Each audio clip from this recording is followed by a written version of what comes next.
And we are rolling on December 8th at UCLA, where it's another beautiful day in Los Angeles. We're about to hear an impromptu speech from Kai.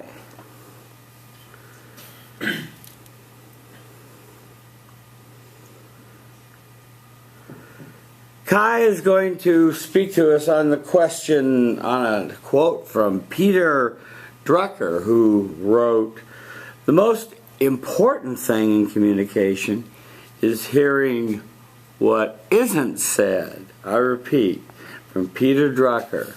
And don't come up in front of the green box. The most important thing in communication is hearing what isn't said.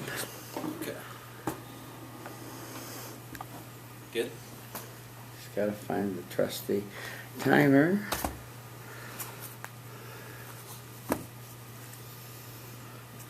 Rock and roll. Now, I'm sure you've all been in the situation where it's the end of a date, or you've been hanging out somewhere with your friend, someone you're interested in, and you're walking them back to their apartment, and you're outside, and you can feel the tension in the air. And you really don't know what to do. And then suddenly they say, "Hey, do you want to come upstairs for some coffee or something?" Now, I'm not going to disclose if this has ever happened to me, and I don't want to hear if it's ever happened to you. I just want you to keep in mind this situation and these similar types of situations as we go about explaining this quote. The quote that I'm here to explain today is, "The most important thing in communication is hearing what isn't said." Now, what does this mean? I think that the main takeaway of this quote is that listening, not speaking, active listening, is the most important foundation to effective communication. And I will give you 3 examples that prove that listening and hearing what is not said is the most important part of communication. The 3 examples will be 2 Frank Ocean songs that I will analyze for you, as well as a personal example from a friend. Sometimes, going home from class, I like to stop on Bruin Walk and just listen to conversations. And a lot of the times I notice that people aren't really listening to each other.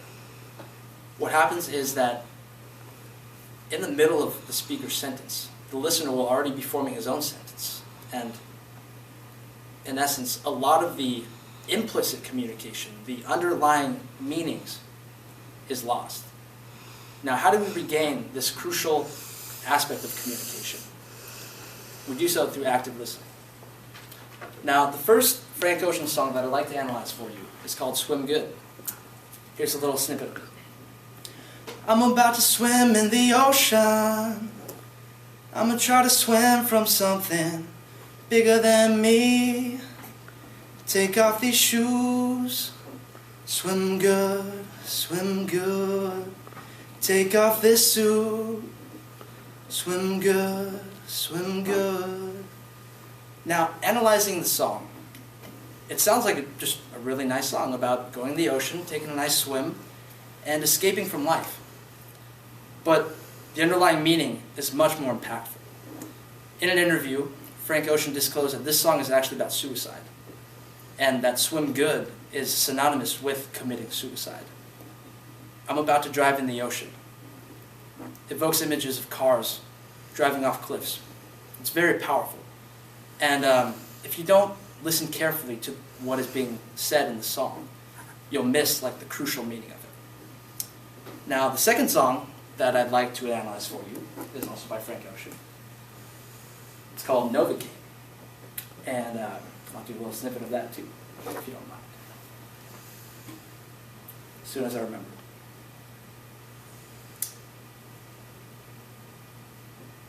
"I think I started something. I got what I wanted. Didn't and I can't feel nothing. Superhuman.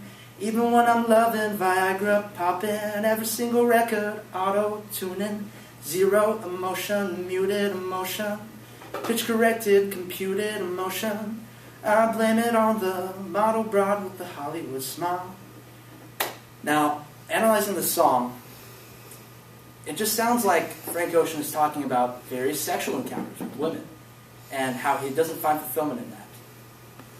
But in reality, this is a subconscious programming of his bisexuality and how he struggled with that into his music.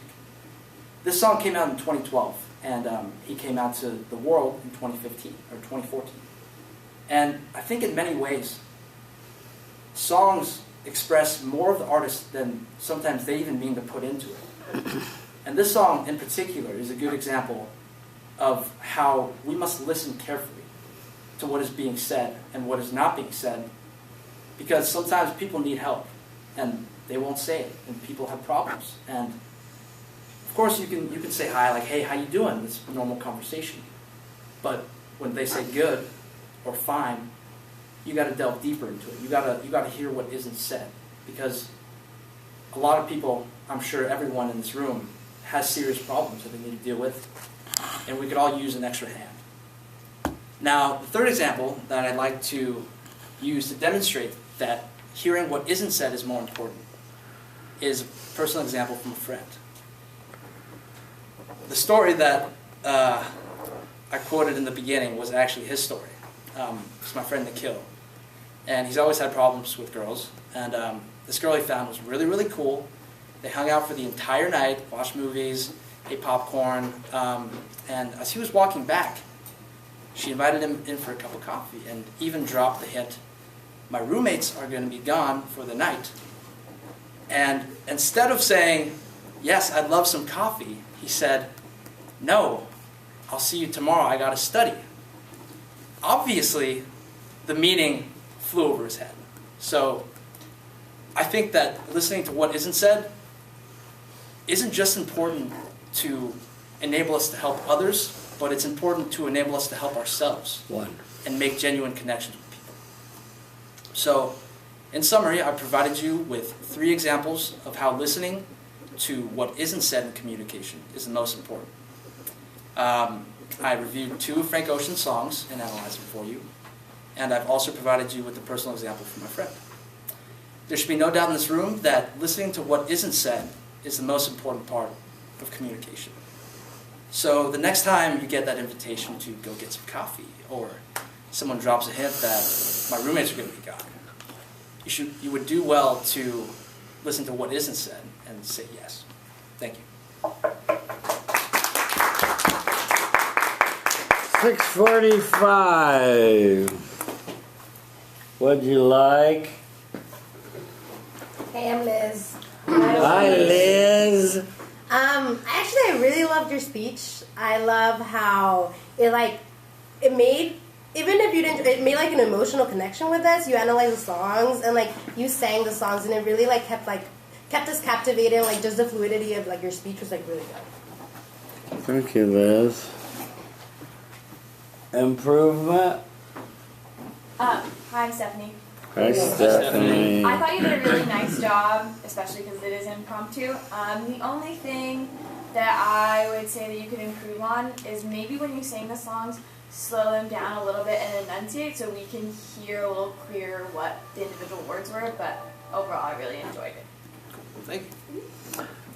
That's a great point that Stephanie makes, especially since they're setups for double meanings and hidden meanings, and you point out that one is suicide and one is coming out with his bisexuality, and so you have to really focus in on the songs.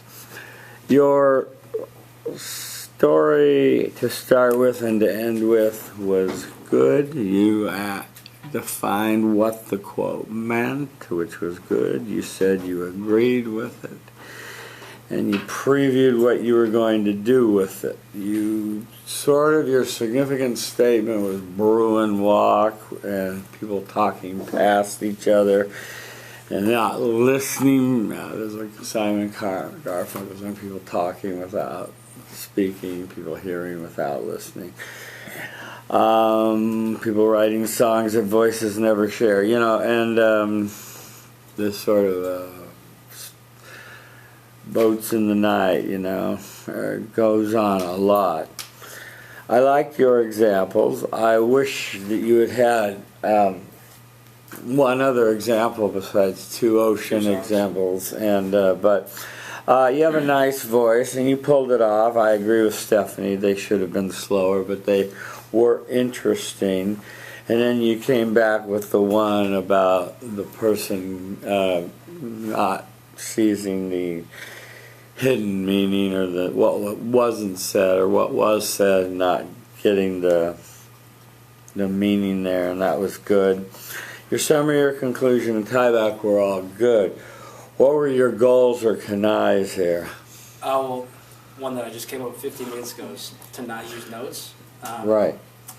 That was pretty nerve-wracking, especially because just not used to it. Yeah. Well, it's made you much more effective, and I commend you for kicking off the training wheels and not using notes. Thank you. Because you can make better eye contact and all kinds of stuff. I want to focus on one thing about the stickiness of the speech, the emotional connection. This is the kind of empathetic listening that often psychiatrists do with their patients. When patients say something, they often fill in what they're not saying and try to infer what they're really talking about. And I would have liked some more emotions from you on this topic, and if you had a personal story about your own experience, that would have been I usually good. pick up the hints, so. Yeah, you just pick up the hints. Good for you. Thank you. Your thesis was simple, and the credibility was there. Your credibility. You didn't really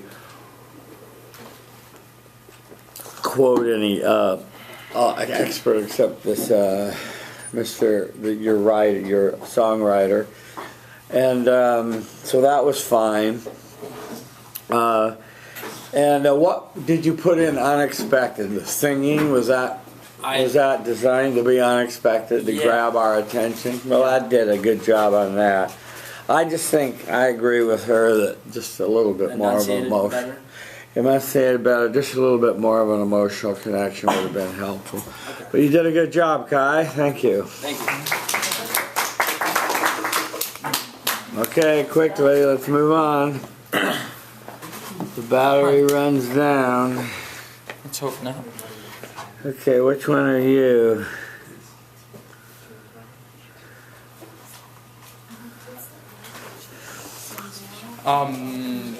Round 3, speaker 5.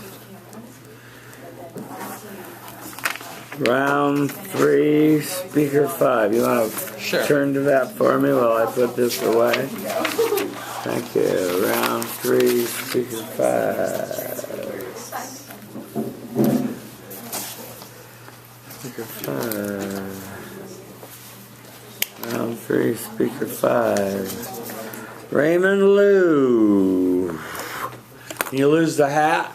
I have really bad hair that I don't want on camera. Okay, can you turn it around so we can see your face more? Thank you, that's better. Yeah, I have really bad hair. Yeah, that's better. Mm-hmm. Maybe you're stud, dude. Yeah, When's the album dropping? you're a stud. Okay, Raymond is about to deliver an impromptu speech on the following topic.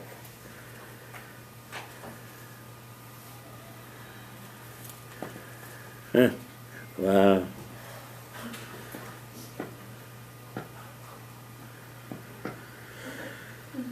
Okay, let's hear you take off on Samuel Johnson's quote, "The future is purchased by the present." I repeat, Mr. Samuel Johnson observed, "The future is purchased by the present."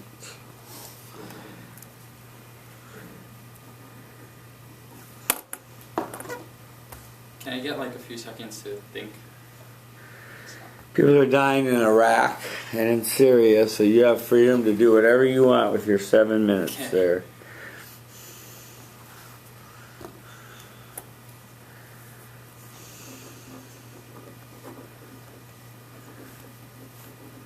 Okay.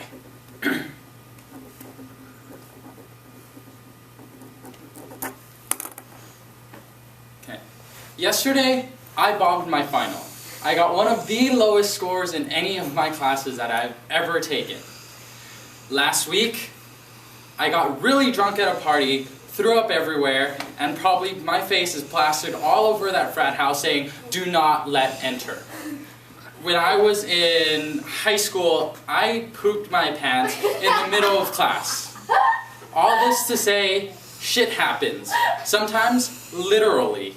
So, what I'm analyzing today is that the quote by Samuel Johnson. Samuel Johnson, where the future is purchased by the present.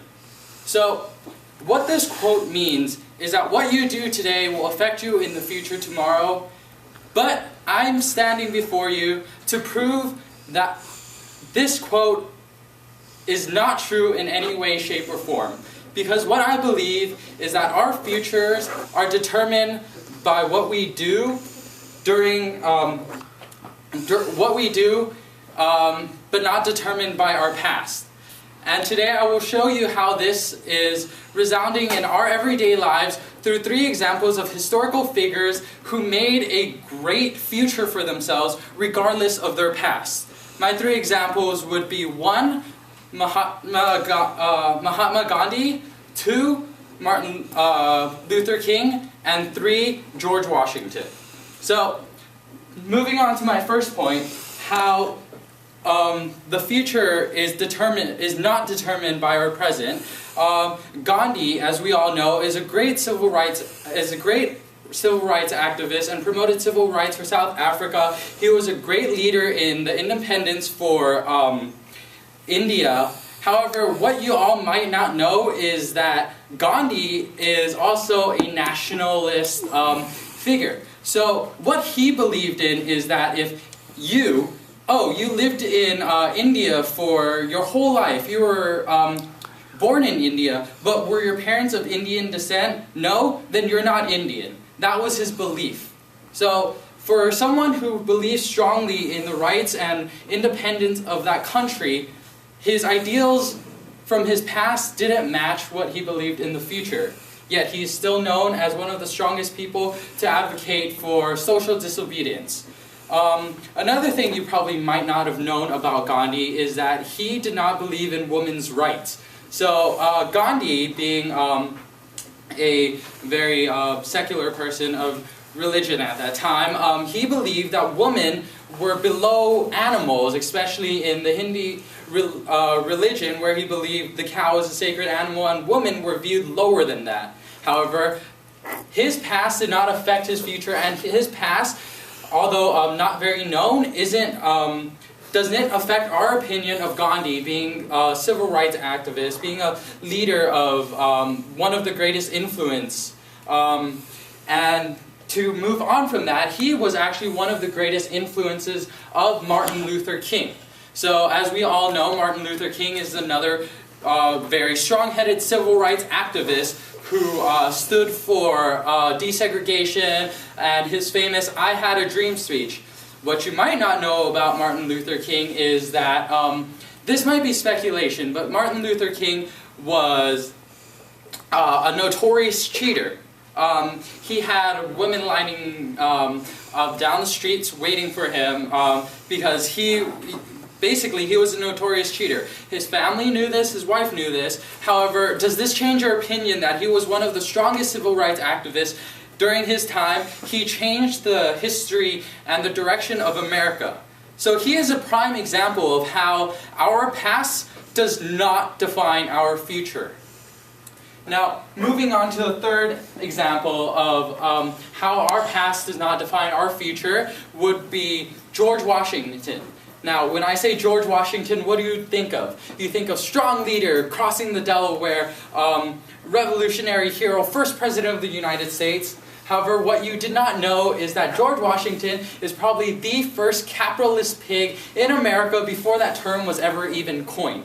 What happened was during wartime, before he was president, all those bonds that were issued out were considered probably useless after the war, but what he did was he went to all his friends and he said, hey, let me buy those bonds from you. And after collecting all those bonds, his first act as president, he said, what we will do in America is we will pay those bonds back in full, making him one of the richest and one of the most capitalist pigs of American history.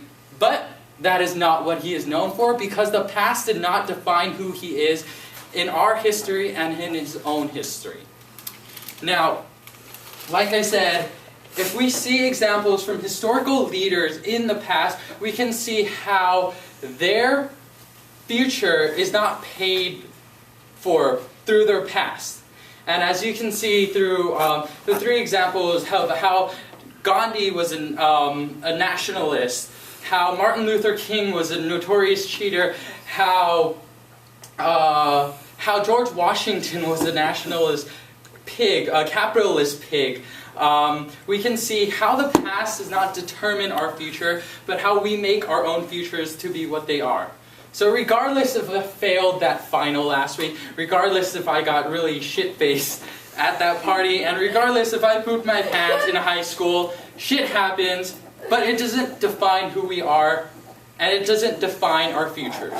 Thank you. Thank you. 6:37. Okay, let's hear a new voice. Entrez-vous. There's a new voice. Hi, I'm Karen. Hi, Karen. I thought your speech was really good for impromptu. You really projected your voice, and you knew what you were talking about, even though you were just given the prompt right now. So I thought that was really good. Improvement. Let's go over here, yeah. Yeah. Oh, hi, my name's Audrey. Hi, Audrey. I really liked your speech and all the examples you gave us to back up your statement. Maybe one improvement is you can probably pause between transitioning so that we kind of are reoriented and then like kind of, like a pause before you go on to your next portion of your speech. But overall, it was really great. Thank you, Audrey. The future is purchased by the present. Did you look up Samuel Johnson to see who he was or to do any research on this? Yeah, a rather erudite writer. Yeah, you disagreed with the quote, and you made a rather thin argument in that the past, you can sometimes escape your past and still be famous, which is what you did with Gandhi, Martin Luther King, and George Washington.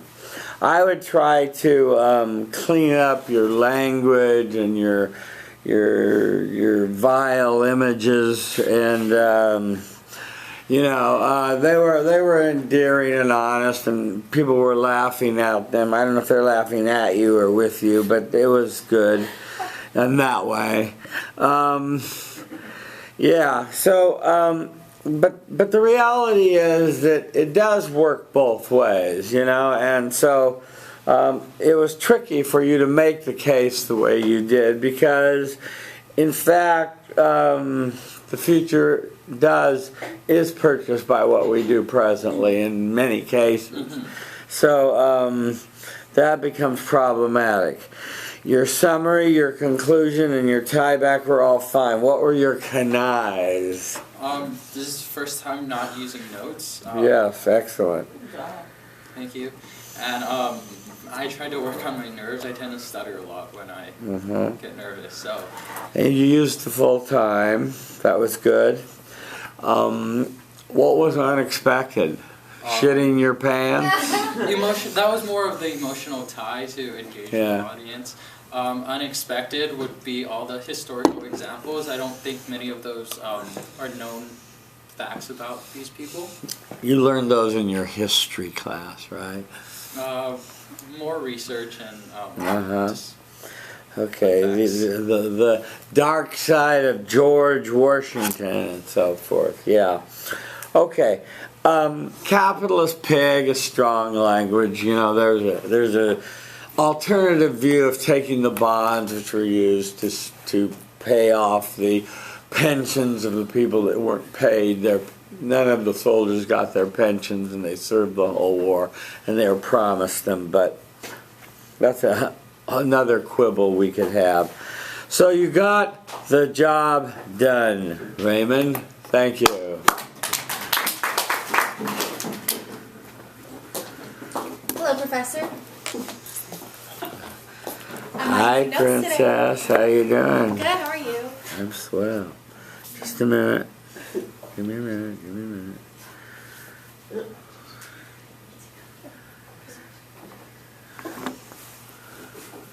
How was the debate?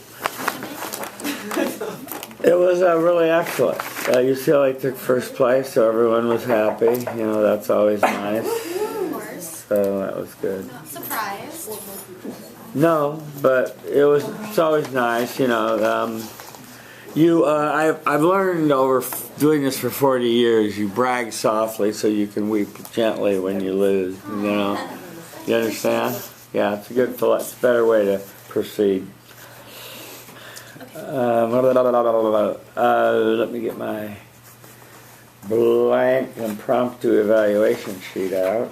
Okay. Do I get extra points because I'm not using notes? Look at you! First time. I usually read First my time, yes, she does. Okay, what speaker are you, I'm Princess? the very first one. You're the very first one, so that would be round one, speaker one? I Okay. believe so. Okay, well, let's see how I that... might be wrong. Yeah, It's pink. round one, speaker one. Okay, let me get you in focus first. You're a little bit different size than Raymond. I'm bigger. I'm bigger, okay, good, yeah.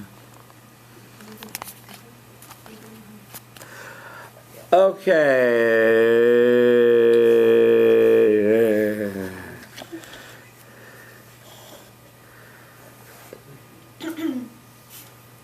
Okay, yeah. I think I'd like to hear the third quote from Dennis Waitley. Power stance, feet wider than your shoulders. Dennis Waitley said, "It's not in the pursuit of happiness that we find fulfillment. It is in the happiness of pursuit." I repeat, it's not in the pursuit of happiness that we find fulfillment. It's in the happiness of pursuit. It is not in the pursuit of happiness that we find fulfillment. It is in the happiness of pursuit. First, let's start off by analyzing the difference between the pursuit of happiness and the happiness of pursuit. The pursuit of happiness is strictly just pursuing happiness, trying to be happy at all times. Whereas the happiness of pursuit is doing things that you love in order to be happy. So I would say the difference between the two is that the pursuit of happiness is a short-term side effect of happiness, whereas the happiness of pursuit is long-term happiness. Happiness is not a destination necessarily, it's more of a journey. It's about the experiences on the way, the people that you meet, the obstacles you overcome, the achievements you make, the lessons that you learn, and all the in-betweens. So with that said, I would like to talk about 3 examples today of where this quote holds true. The first is with relationships, the second is with careers, and lastly with Caitlyn Jenner. So, the first thing I would like to talk about is relationships. How do relationships go with the quote? It is not in the happiness of pursuit that you find fulfillment, rather in the it is not in the pursuit of happiness, rather in the happiness of pursuit. Well, say a boyfriend and a girlfriend have been dating for 5 years. They break up. There's 2 options here. They can either go off and do what they love in order to be happy by being surrounded by the people that they love, doing the things that they love, and just working on themselves to build their character and hopefully along the way become happy and move on. Or they can sit around, cry about it, eat ice cream, and just say that they want to be happy, say that they want to move on, but it's not going to be possible.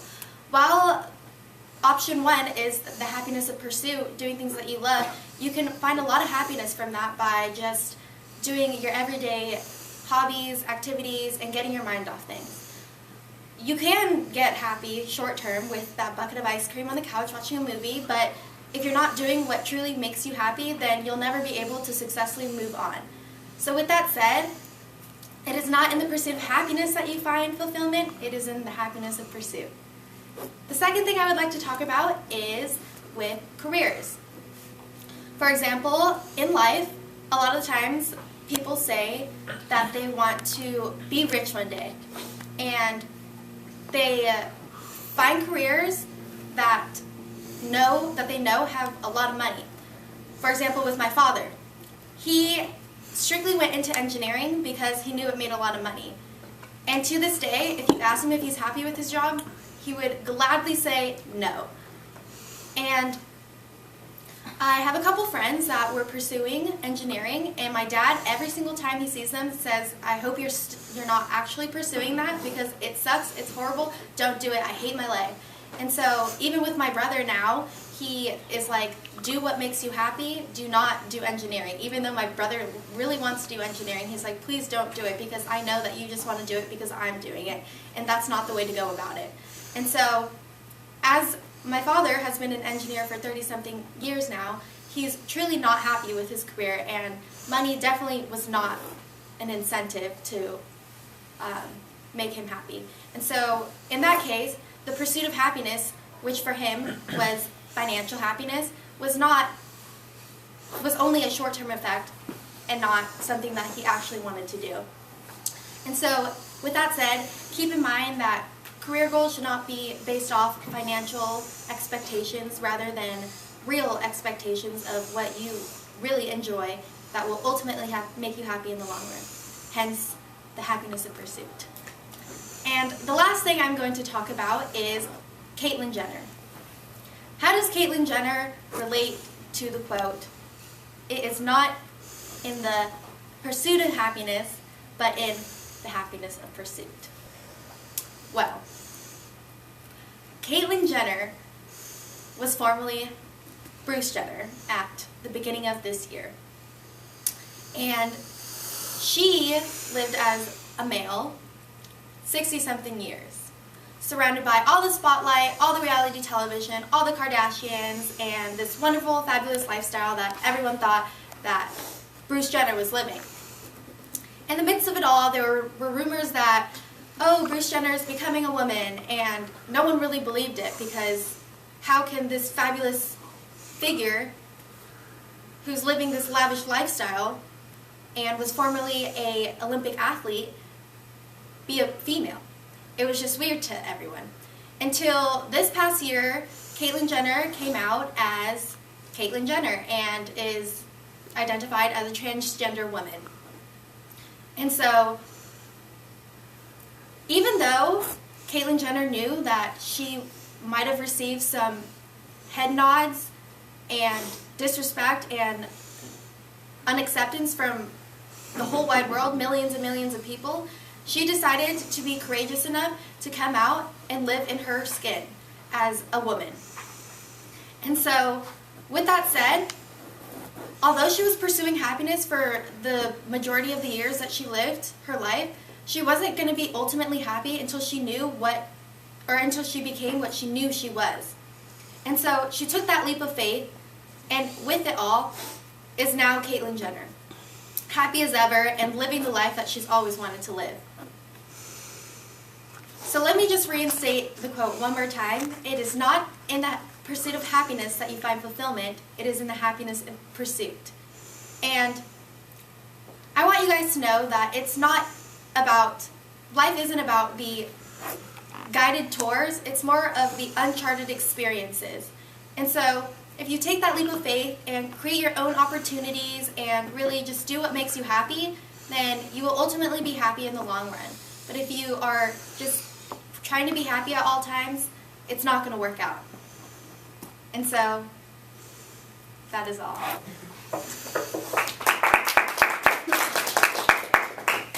Okay, thank you. That was 6:48.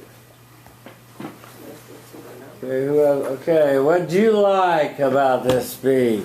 I'm Jennifer. Hi, Jennifer. I like that you spoke very confidently, even though sometimes you were a little bit lost for what to say, but you didn't let that hinder your speech. You just continued on, and I really like that. Okay, thank you, Jennifer. Improvement. Let's go here. Behind you. Hey, I'm Will. I will.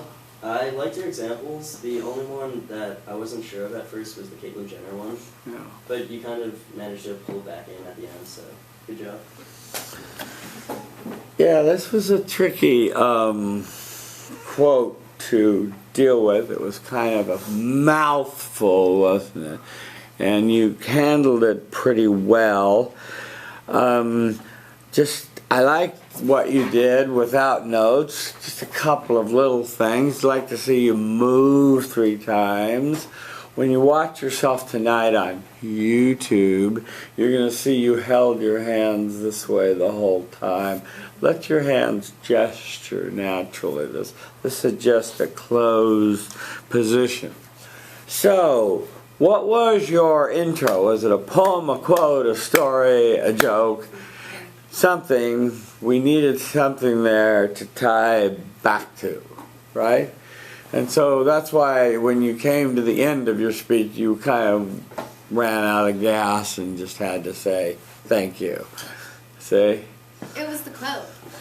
Right, I know, but that quote was supposed to be introduced down in the thesis statement. And so, but that's how you worked it, so that's fine. So you said you agreed with the quote and you gave 3 examples. The relationship one was pretty good. The career, the father, I thought was your best example. I too thought the Caitlyn Jenner example, while provocative, was a little bit of a stretch, because what I didn't see is in the happiness of him pursuing being a woman.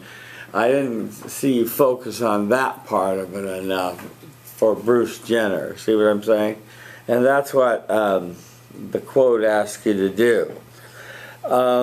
Your summary was fine, your conclusion was fine, and your tie back to your quote was okay, although I prefer something else besides starting with the quote. Besides moving 3 times, you improved remarkably over the quarter. No notes. So you did a nice job, Princess. Thank you. When do we know our grade? When I post them on the computer. Thank you. You're welcome. It was a great quarter with Medal Rock, President from 102. Thank you. Is that it on 103? Oh, one more. you. No. Okay, let's rock and roll.